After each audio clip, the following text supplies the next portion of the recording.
Bonjour chers frères et sœurs, Rassoul Niali ce matin devant vous pour entamer le message intitulé La présentation du péché adamique. Voilà, dans le jardin d'Éden, quel acte a été posé exactement? Nous tous, nous savons d'après 1 Jean 3, verset 4 que le péché c'est la transgression de la loi, c'est-à-dire quand tu désobéis à une loi, c'est ça qu'on appelle le péché. Mais il était question de quoi exactement dans le jardin d'Éden? C'est quel acte qui a été défendu, c'est quel acte qui a été interdit. Voilà, sur ce point-là, il y a des gens, il y a eu plusieurs réponses, mais ce matin, je veux parler de ceux qui disent que c'est le sexe, parce que je ne suis pas d'accord avec leur argument et qu'ils avancent. Voilà, donc j'avais déjà introduit ça la fois passée, sans plus tarder, je vais poursuivre.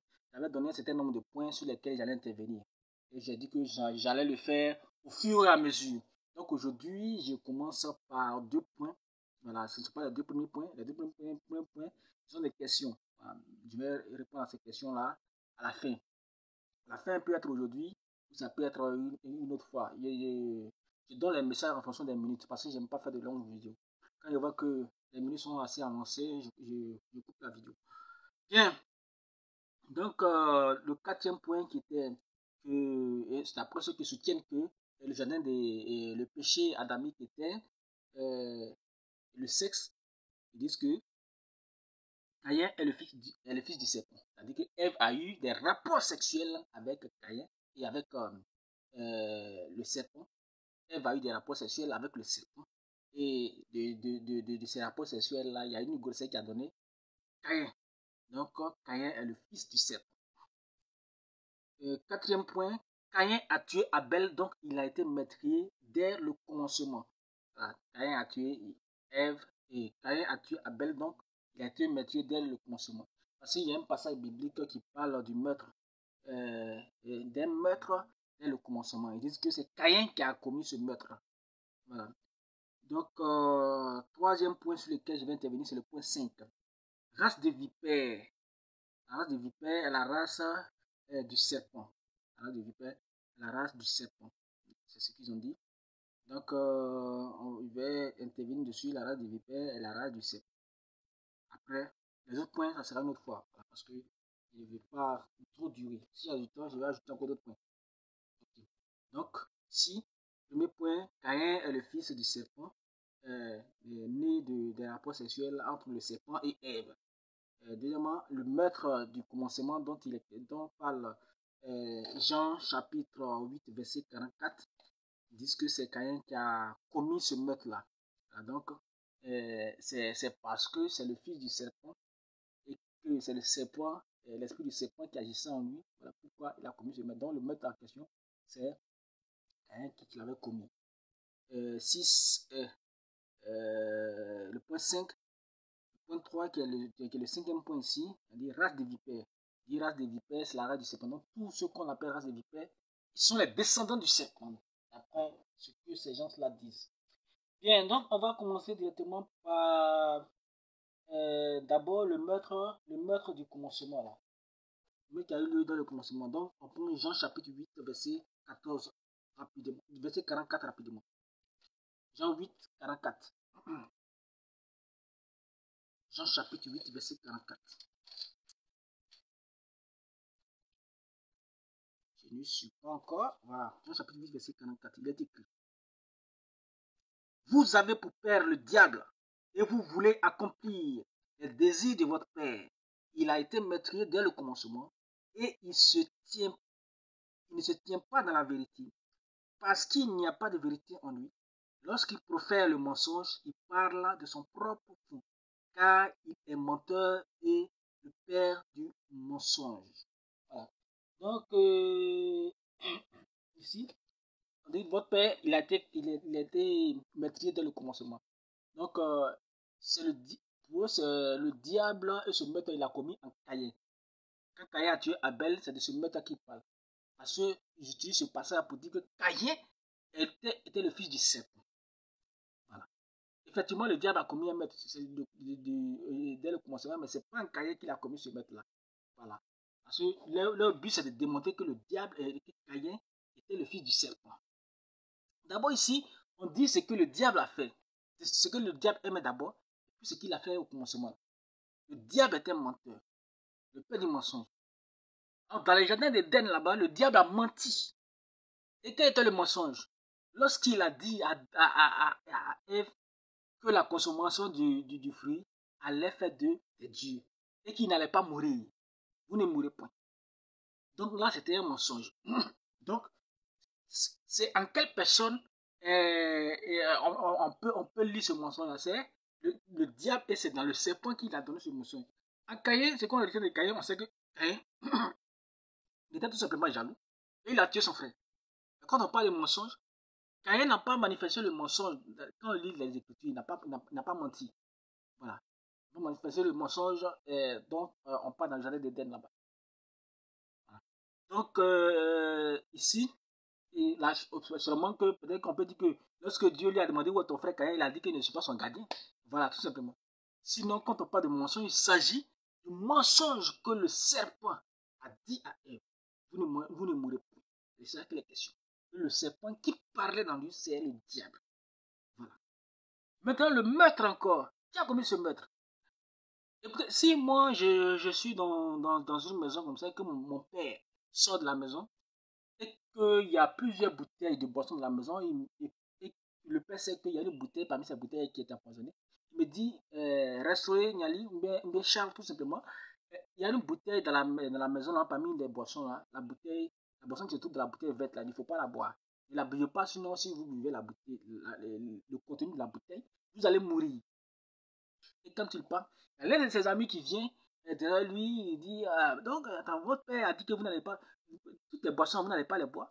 Et non, on peut boire toutes les boissons, mais il dit que la boisson qui est dans la bouteille verte, il ne faut pas qu'on la boive. Et en même temps, ce faux ami, il va dire, oh, votre père sait que si vous buvez, vous serez aussi puissant, vous aurez le même droit que lui dans cette maison. Voilà pourquoi il dit de ne pas boire.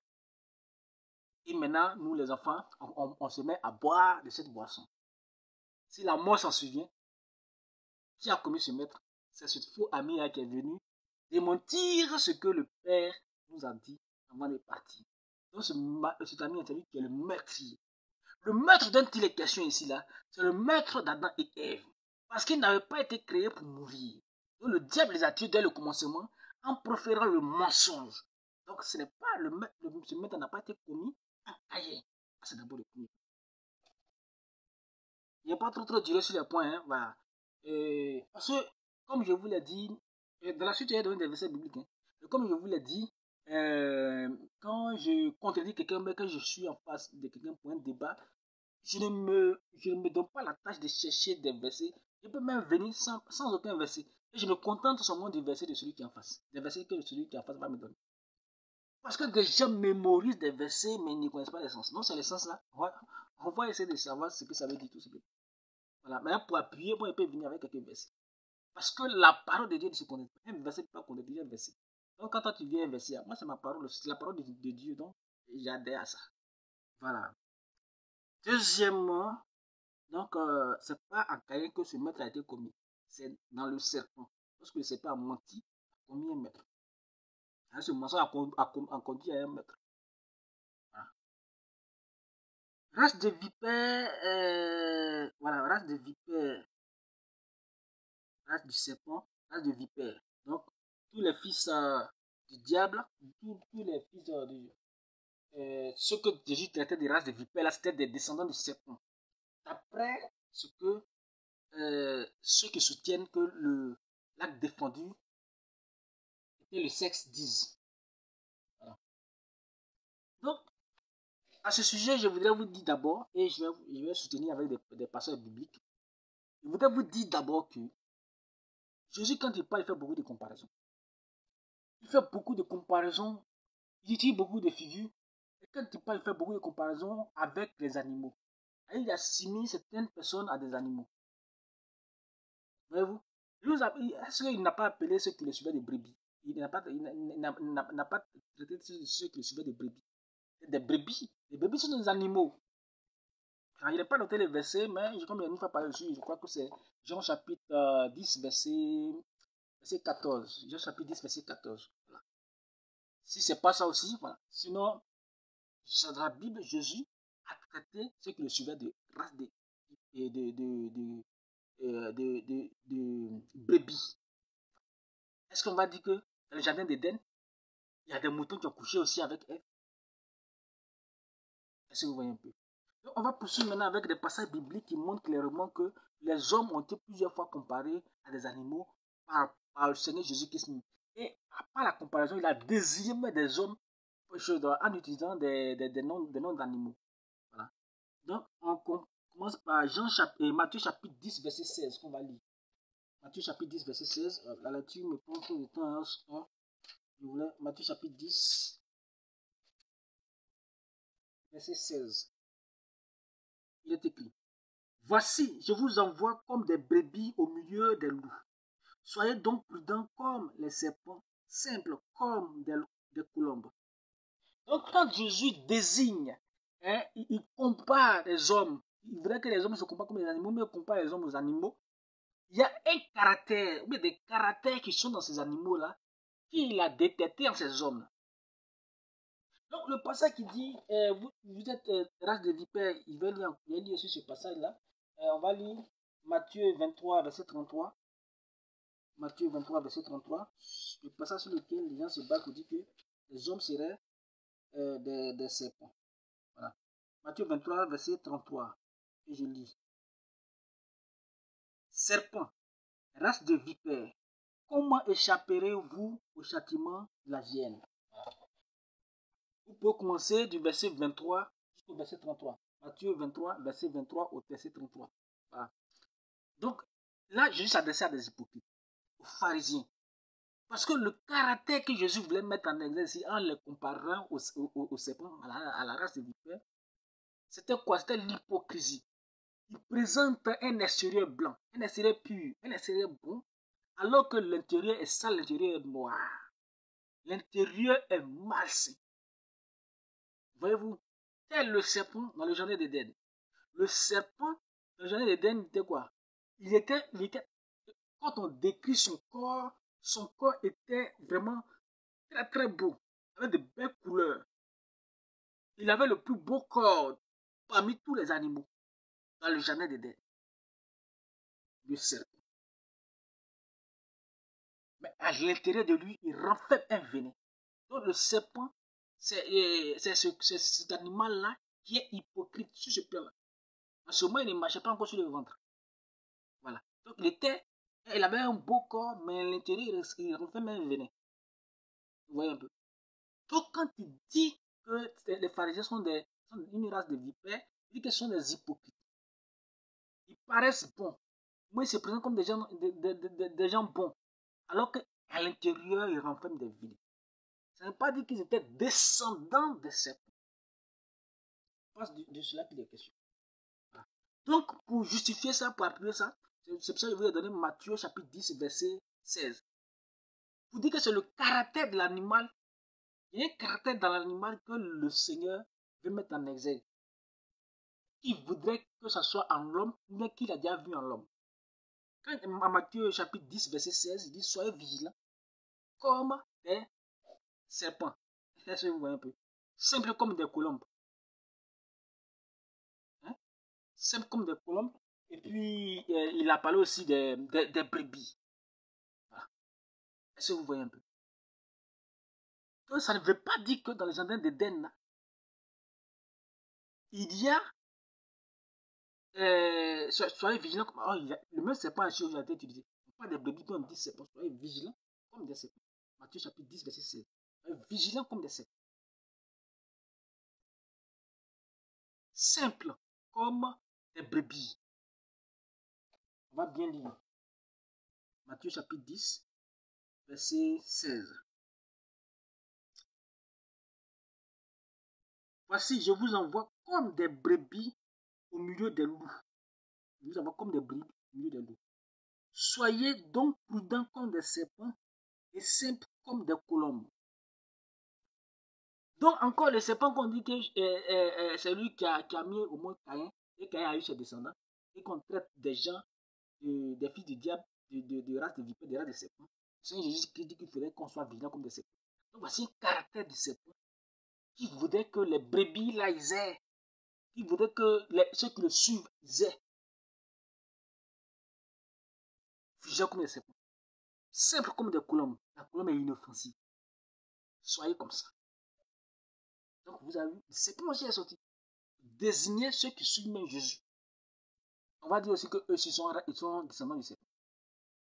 Est-ce que vous voyez un peu? Maintenant, certains peuvent dire ici, il y a eu le mot de comparaison comme. Donc, ils n'ont pas dit seulement qu'ils sont des serpents.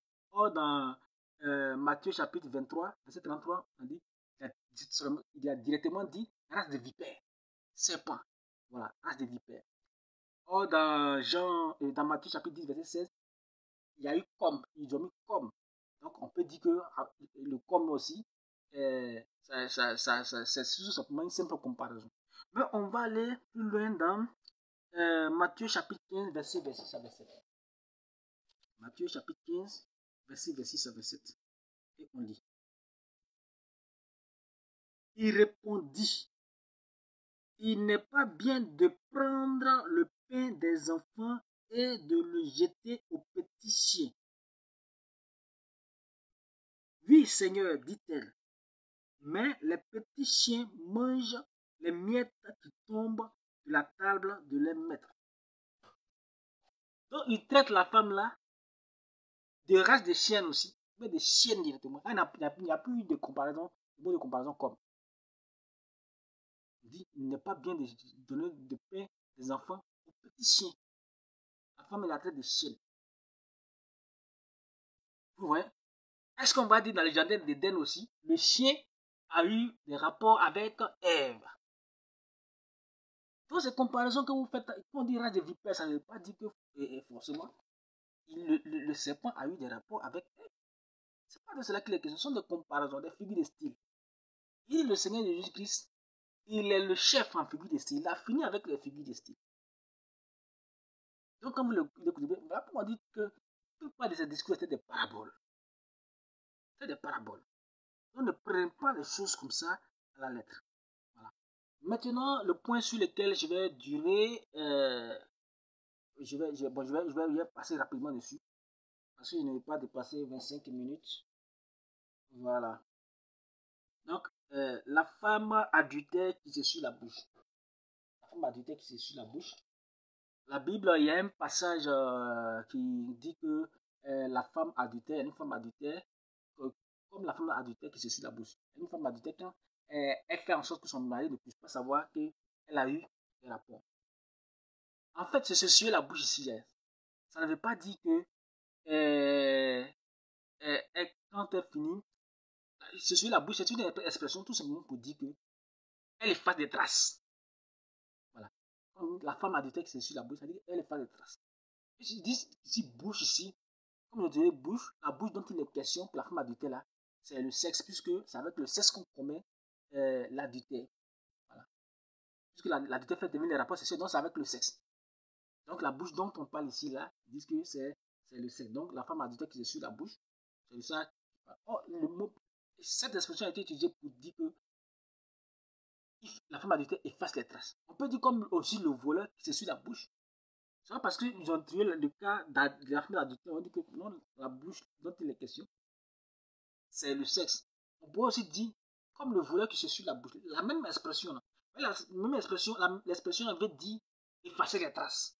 Donc, on peut dire comme le voleur qui se suit la bouche. Donc, comme on dit adultère là, on dit que non, que c'est avec le sexe. D'accord. Donc, si on suppose que, comme la femme adultère qui se suit la bouche, donc bouche ici désigne le sexe, on va dans le jardin d'Éden. On va raisonner un peu par l'absurde. Donc, ça voudrait dire que quand Dieu a dit à Adam et Ève de ne pas manger du fruit, il leur interdisait d'avoir le rapport sexuel. C'est-à-dire que la bouche dont il était question, c'était le sexe. Donc, ne mangez pas du fruit de l'arbre de la connaissance du bien et du mal. C'est-à-dire que n'ayez pas de rapport sexuel avec l'arbre de la connaissance du bien et du mal. Mais bien avant ça, il a dit, vous pouvez manger de tous les autres arbres. Ça veut dire aussi que, ça voudrait aussi dire ça, que vous pouvez avoir des rapports avec tous les autres arbres. Si manger veut dire avoir des rapports sexuels, selon la démonstration par la suite. Donc, manger, l'arbre de la connaissance du bien et du mal, vous ne devez pas avoir des rapports sexuels l'arbre de la connaissance du bien et du mal. Mais avec les autres arbres, aussi, on dit, vous pouvez manger. Le même verbe manger a été utilisé. Donc là-bas aussi, ça voudrait aussi dire qu'il pouvait avoir des rapports sexuels avec tous les autres arbres. Puisque arbre, oui, ça désigne un être vivant. Vous voyez. Mais là, est-ce que ça veut dire, est-ce que l'Éternel Dieu a donné l'autorisation à Adam et Ève d'avoir des rapports sexuels avec les autres animaux? C'est-à-dire que le serpent n'avait pas de rapports sexuels avec le serpent. Les lions, les ours, vous pouvez avoir des rapports sexuels. Est-ce que c'est ce que ça veut dire? Donc cette démonstration par la suite, vous savez, vous voyez, ça n'a pas abouti, on n'a pas pu obtenir une bonne conclusion. C'est-à-dire que l'affirmation n'était pas fausse. La bouche, le manger dont il est question ici, ce n'est pas les rapports sexuels. C'est pas les rapports sexuels. Mais si ce sont les rapports sexuels, ça voudrait dire qu'ils avaient l'autorisation d'avoir des rapports sexuels avec les autres êtres vivants. Vous avez trouvé des passages dans la Bible pour dire que les arbres désignent des hommes. Donc dans le jardin d'Éden, les arbres désignent des êtres vivants. Alors si les arbres désignent des êtres vivants, et que l'arbre de la connaissance du bien et du mal, c'est un être vivant, les autres arbres qu'ils avaient autorisation de manger, c'était qui? Les autres arbres avec qui ils devaient avoir des rapports sexuels, c'était qui? Donc je vais m'arrêter là. Pour poursuivre, parce que là je viens de détruire 3 points. Je vous ai dit qu'à la fin, je vais donner ma position. Donc on reste là, on va continuer. Peut-être demain ou après-demain. Que Dieu vous bénisse.